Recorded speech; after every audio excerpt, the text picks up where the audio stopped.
안녕하세요. 저는 국풀국어학원의 이상희입니다. 저는 오늘 5금고 국어 내신 경향에 대해서 설명을 좀 하려고 합니다.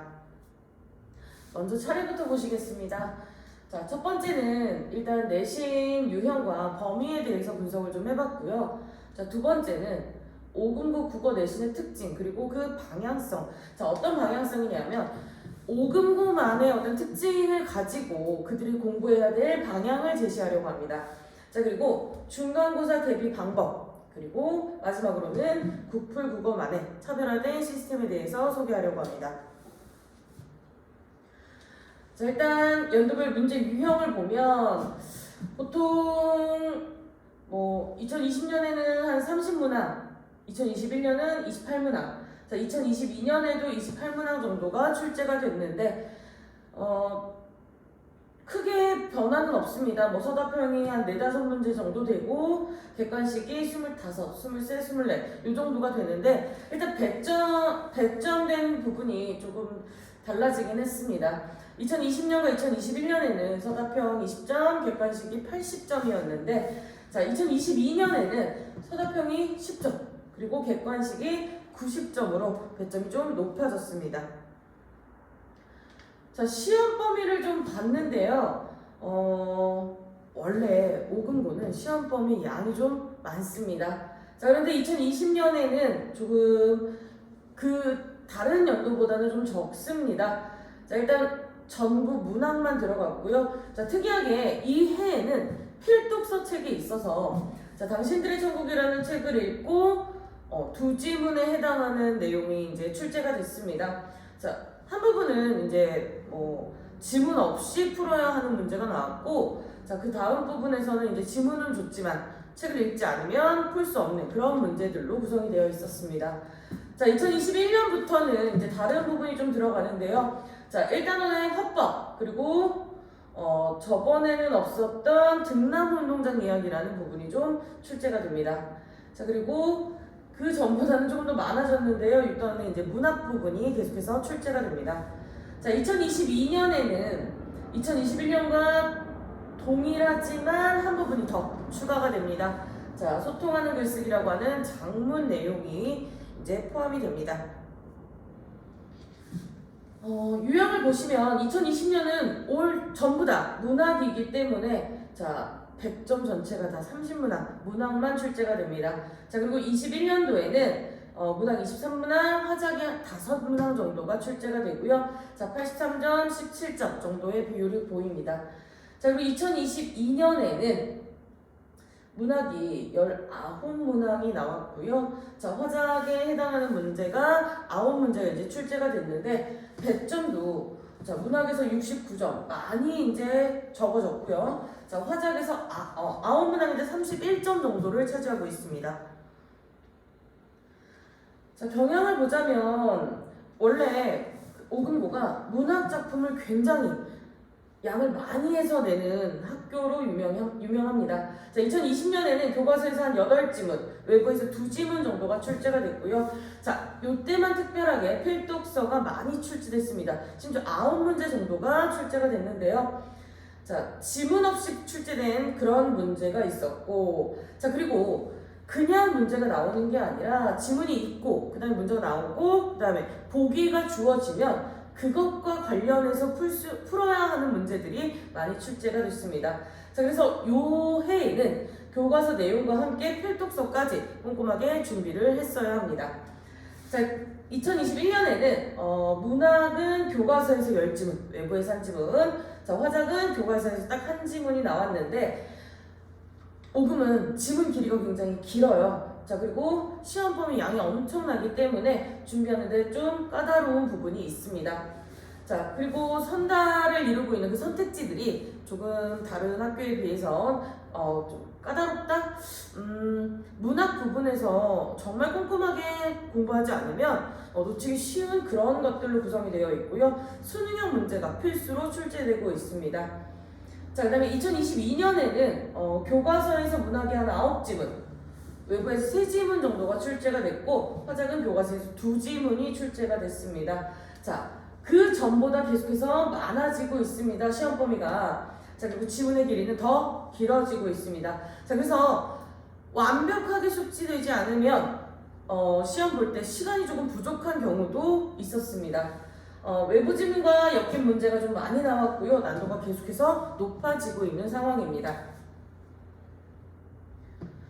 자, 5금고 내신의 어떤 특징과 공부를 하는 그 방법에 대한 방향성을 좀 제시를 하려고 하는데요. 자, 일단 제가 설명드릴 내용들은 뭐냐? 저희는 일단 본문하기, 그 다음에 학습 활동에 대한 내용, 그리고 테스트를 거치고 연계 작품까지 꼼꼼하게 확인을 하고 있습니다. 자, 왼쪽에서 보이는 부분은 이제 오금에서 출제가 됐던 문제들이고, 자, 오른쪽 부분에서는 제가 수업을 했던 그 내용들을 좀 가져와 봤습니다. 자, 본문학인 문제 같은 경우에는 자, 교과서에 분명 있었습니다. 교과서에 있는 내용이었고, 자, 열심히 공부했다면 쉽게 준비가 될 수 있는 그런 문제였습니다. 자, 요 부분이 조금 특이한데요. 분명 화작에서 이제 지문이 출제가 됐었는데 이 부분은, 요 지문은 사실 천재가 교과서, 국어 교과서가 아니라 천재가 화작 교과서에서 그 학습 활동에 해당하는 내용을 가지고 이제 저희 그 화법과 함께 그 동일한 그 내용이 나오는 부분에서 그 예문을 좀 가져왔더라고요. 그래서 이런 부분이 있었다는 거. 자, 그리고 항상 저는 아이들하고 이제 테스트를 보고 있는데 제가 이제 학생들하고 봤던 그 테스트에 자, 그 시험 문제, 학교 시험 문제와 동일한 선지가 몇 개 있어가지고 체크를 좀 해봤습니다. 자, 그러면 연계 작품. 자, 이건 사실 학습 활동에 나와 있는 부분인데, 자, 그 내용을 꼼꼼하게 봐줬고요. 자, 그래서 이 문제가 나왔을 때 어렵지 않게 풀었다고 이야기를 좀 들었습니다. 자, 그러면 1학년 1학기 중간고사는 어떻게 대비를 해야 할까? 자, 물론 5급은 원래도 문항수도 많고 지문도 길고 그래서 힘든 건 알지만 자, 내신만 할 수는 없습니다. 수능도 함께 준비를 해야 합니다. 예비 고1들이 지금 11월 둘째 주부터 이제 수업을 시작할 텐데요. 자, 저희는 기본적으로 이렇게 좀 크게 이제 항목화 해가지고 보여드리겠습니다. 저희가 수업할 내용을 처음에는 일단 수능 기본 개념들을 익혀야 합니다. 자, 왜냐하면 선택지를 보시면 그 시험 문제에서 선택지를 보시면 이 개념 부분에 대한 내용들이 꼭 출제가 되고 있습니다. 물론 중학교 때 배웠던 내용과 뭐 아주 많이 다르거나 그런 건 아닌데 용어들이 달라졌기 때문에 우리가 꼭 확인할 필요가 있습니다. 자, 어휘 정말 중요합니다. 자, 어휘 문제 5금 출제합니다. 자, 그렇기 때문에 저희는 꼼꼼하게 꼭 봐줘야 하는 부분이고요. 자, 서술형은 그냥 쓰는 경우도 있지만 조건을 다는 경우가 있기 때문에 자, 그것에 대해서 좀 더 확실하게 준비를 해야 합니다. 자, 그래서 저희 교재에 있는 자, 그 부분을 조금 잘라봤는데요. 이렇게 분석하면서 연습을 하면 반드시 점수는 오릅니다. 자, 그리고 이렇게 중간고사는 아니었지만 계속해서 5금에서는 그 해의 수특에 있는 그런 지문들을 활용해서 시험을 봤습니다.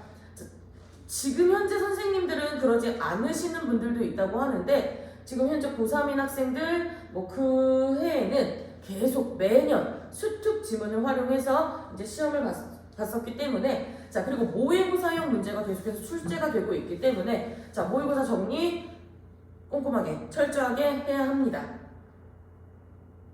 자, 그러면 중간고사 대비를 또 어떻게 해야 할까요?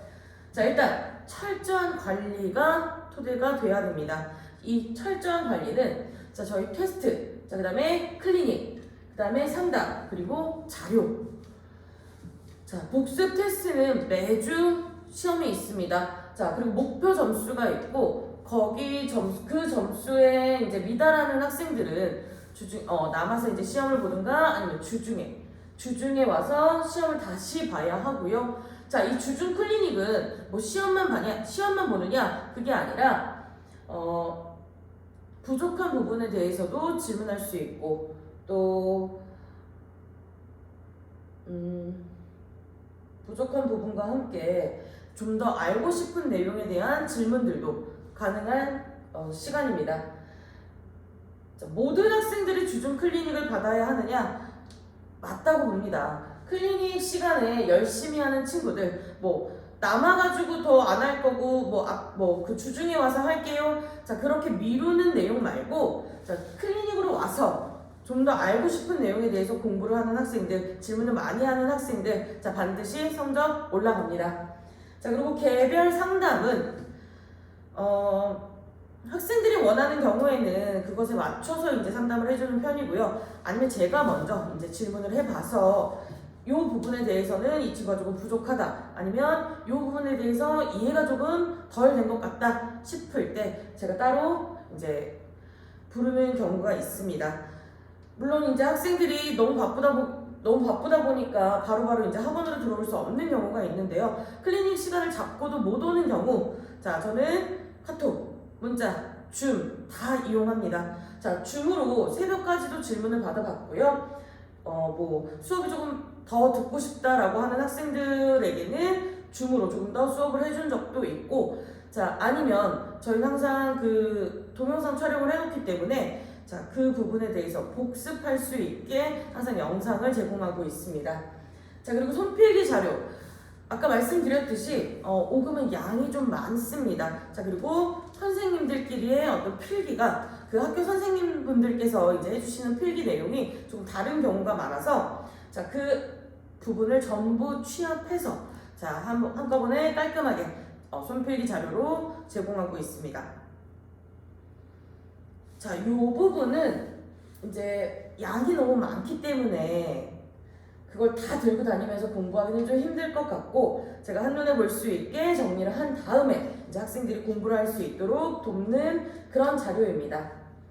여기 보시면 그냥 정리만 되어 있는 부분도 있지만 자, 빈칸을 다 뚫어가지고 중요한 내용을 좀 더 빠르게 숙지할 수 있도록 돕고 있고요. 자, 더 필요한 내용들은 따로 개별적으로 필기를 해서 외울 수 있게 해주고 있습니다.